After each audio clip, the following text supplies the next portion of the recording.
pemirsa semuanya, selamat sore. Dalam Lintas Berita Terkini, kami akan menemani pemirsa yang sedang menonton selama beberapa menit ke depan. Bersama saya, Nurhaliza Agustina, dan rekan saya, Cici Tiara. Pemirsa, kuliner merupakan salah satu dari sekian banyak yang orang cari-cari, apalagi yang menawarkan sensasi pedas. Pasti banyak kaum muda, bahkan sampai kaum dewasa pun suka.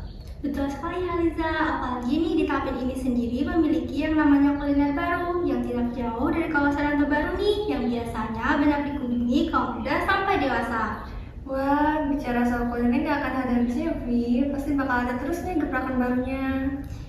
Iya dong Haliza, bicara tentang kaum muda nih, pemilik kuliner ini juga masih bisa dibilang muda loh. Ternyata dengar-dengar pemiliknya ini udah punya minat untuk jadi pengusaha kuliner dari waktu sekolah menengah atas loh. Wah, tentunya menjadi inspirasi banget nih ya kan buat kamu muda di luar sana untuk berlomba-lomba membuka usaha kuliner agar mereka nih nantinya bisa juga membuka lapangan pekerjaan baru. Tanpa berlama-lama lagi, mari kita saksikan rekan kita yang berada di tempatnya langsung. Semuanya selamat sore, perkenalkan saya Siti Muhammad.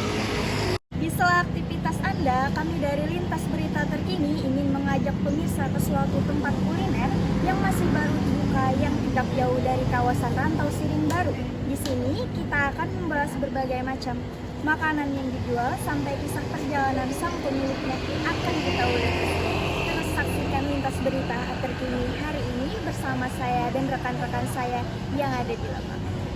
Tapi terdapat banyak sekali tempat untuk para warga-warga mencari berbagai macam jenis makanan, tak terkecuali di kawasan Rantau Baru. Banyak sekali pedagang-pedagang yang menjual makanan dari makanan berat, makanan ringan, camilan manis yang menggugah selera, bahkan sampai makanan yang menawarkan sensasi pedas. Ada satu tempat yang buka setiap hari kecuali di hari Jumat dari pukul 11 hingga pukul 6 sore. Menawarkan makanan yang memiliki sensasi pedas adalah bakmi Homomade Adi Jaya Rasa, yang tempatnya tidak jauh dari kawasan Rantau Baru. Di tempat ini, pengunjung diberikan tempat duduk yang berkonsep outdoor atau di luar ruangan, dengan proses memasak bakmi yang berada di luar juga. Dengan ini, pengunjung bisa melihat langsung proses pembuatannya dari perebusan hingga ke peracikan bumbu. Perkenalkan, di sini saya Muhammad Arif Fadilkan, bisa dipanggil lagi. Di sini saya ingin mewawancarai kakak sebagai pemilik dari bakmi homemade dari Adi Jaya Rasa. Sebelum memulai ke wawancara kali ini, bolehkah lebih dahulu kan untuk Boleh, perkenalkan nama saya Gusmi Adiwi. langsung saja kak pertanyaan. Jadi yang pertama ini dari sini apa sih produk yang kakak tawarkan atau kakak jualkan ke para konsumen yang ada? Jadi kami ini yang kami tawarkan produknya itu ada bakmi homemade. Nah, untuk menunya itu ada yang bakmi kuah sama bakmi yang tidak pedas. Selanjutnya, menurut kalian sendiri apa sih keunggulan dari produk yang kakak tawarkan kepada para konsumen ini? Dan mengapa sih kakak lebih memilih untuk membuat produk ini? Jadi untuk keunggulannya, yang pertama itu kan bakminya kami produksi sendiri. Jadi karena kami produksi sendiri, tentunya kami tahu nih apa bahan-bahannya. Jadi bahan ini sudah kami pastikan tidak ada tambahan pengawet dan pewarna tak basah.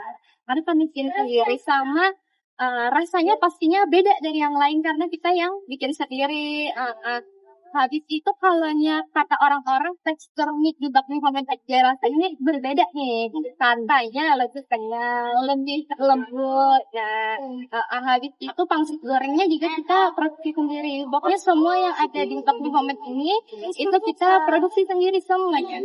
Pokoknya bisi gorengnya dari mulai mie-nya, pangsitnya, semuanya kita produksi sendiri. Dan kenapa bakmi homemade? Jadi awalnya jualan ini itu karena kita kan dulu awalnya jualan di dalam Adi Rasa. Habis itu kita libur panjang karena ada haji kemarin, jadi libur itu sekitar 3 bulanan dan karyawannya kan kalau di dalam harus banyak karena luas. Jadi karena panjang tadi beberapa karyawan jadi tinggal sisa 3 orang, tinggal sedikit nih karyawannya. Jadi putar otak mikirin apa yang bisa dijual dengan 3 orang ini. Dan terpikir untuk jualan bakmi. Dan awalnya pun belum berani buka di luar. Nah, jadi awalnya cuman online aja, betul. pesan antar online, jadi belum bisa makan apa. Tapi ternyata respon pelanggan itu lumayan, jadi respon pelanggan itu baik. Habis itu banyak juga yang minta supaya bisa makan di tempat karena katanya makan bakmi enaknya pas lagi panas-panas. Nah itu, jadi setelah bakminya berjalan 1 bulan, baru 1 bulan online. Habis itu kami coba buka di luar dan ternyata cukup baik nih. Selanjutnya nih Kak, setelah ini bagaimana sih perjalanan Kakak menjalankan usaha ini? Apakah ada pasang?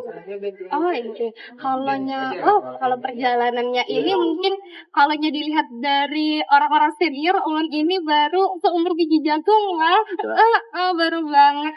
Jadi sebenarnya sudah suka kuliner itu dari dulu. Jadi habis itu memutuskan untuk berwirausaha setelah tamat sekolah, maunya apa gitu kan, dan maunya berwirausaha. Jadi makanya pas waktu SMA milihnya ke IPS karena sudah tahu lulus SMA itu mau berwirausaha. Makanya sekarang pun mengajarkannya kuliahnya pun di manajemen karena untuk mengenyang tadi. Waktu dulu awal mulanya itu waktu SMA itu nitip di kantin dulu, tapi pernah jadi waktu kelas 11 nih mungkin seumuran waktu kelas 11 itu kalaunya pagi ke kantin bukan buat sarapan tapi buat titip makanan, betul. Tapi dari dulu memang sukanya yang produksi langsung, jadi bukan yang rasa makan. Kalau makan banyak itu di kantin. Kalau dulu itu beli soya untuk jadi bikin soyanya sendiri, habis itu baru dijual. Nah habis itu setelah ada di kantin, ada juga dulu ikut tapin art. Betul, jadi kita ada stand di tapin art, itu jualannya jualan kebab. Betul, iya, jualan kebab sambil dibantu sama teman-teman yang lain. Nah kebab ini banyak yang suka. Kita kan masih sekolah nih, sore kan nggak bisa jualan karena kita kan ada ekskul sekolah sampai sore Budi. Jadi kita jualan lagi pas bulan puasa.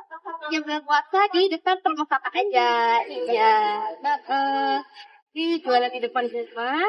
Nah, sama orangnya masih kami bertiga ini. Jadi waktu itu pas bulan puasa aja kan di sekolah segala macam jadi tidak mengganggu. Nah, habis itu setelah kebab itu kan lulus sekolah tuh. Jadi waktu kebab itu pas lagi COVID ini kan. Nah habis COVID kelas 3 itu fokus ujian dulu. Nah setelah tamat baru di Adijaya Rasa ini, iya, es krim dan lain-lain. Baru habis itu ke bakmi. Jadi perjalanan sepanjang dari SMA sudah memiliki yang namanya kewirausahaan. Iya betul, sudah ada perencanaan. Oke, selanjutnya nih Kak, kenapa sih Kakak lebih memilih untuk membawa usaha sendiri daripada orang memilih untuk menjadi seorang manajer jadi gitu? Nah kalau itu tadi karena sebenarnya udah ada rencana karena suka aja sudah dari dulu sama kuliner dan memang ingin berwirausaha, jadi itu pilihan. Tapi setelah kesini mikirnya kalau orang berlomba-lomba masuk perusahaan, kenapa kita yang nggak pikir orang berlomba-lomba masuk kerja di tempat kita, ya kan? Kalau kita bisa, betul. Kita.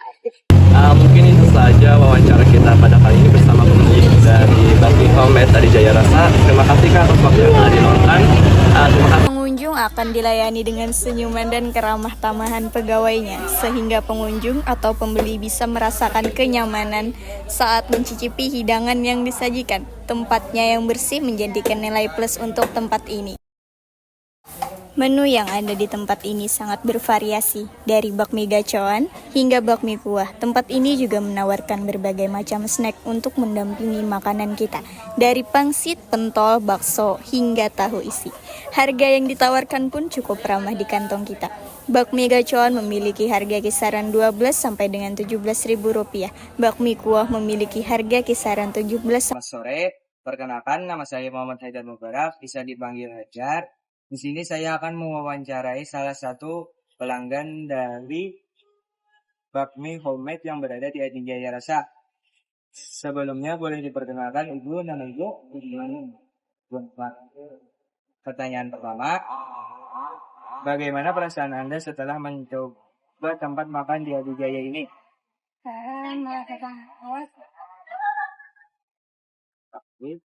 Pertanyaan kedua, bagaimana pendapat Anda mengenai pemilik dari tempat Adi Jaya ini yang bisa dibilang masih muda? Ibu aku karena masih pemilik yang masih muda, jadi menunjukkan bahwa anak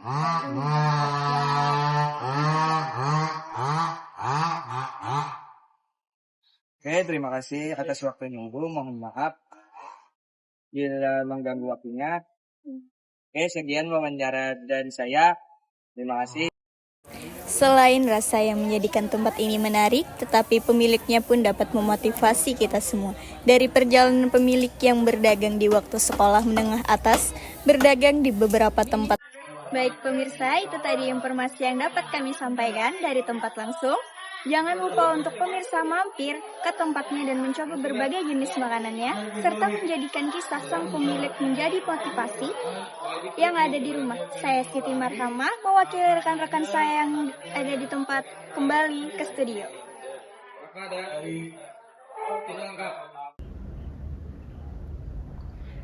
Terima kasih kepada Siti Marhamah dan rekan-rekan yang sedang berada di tempat.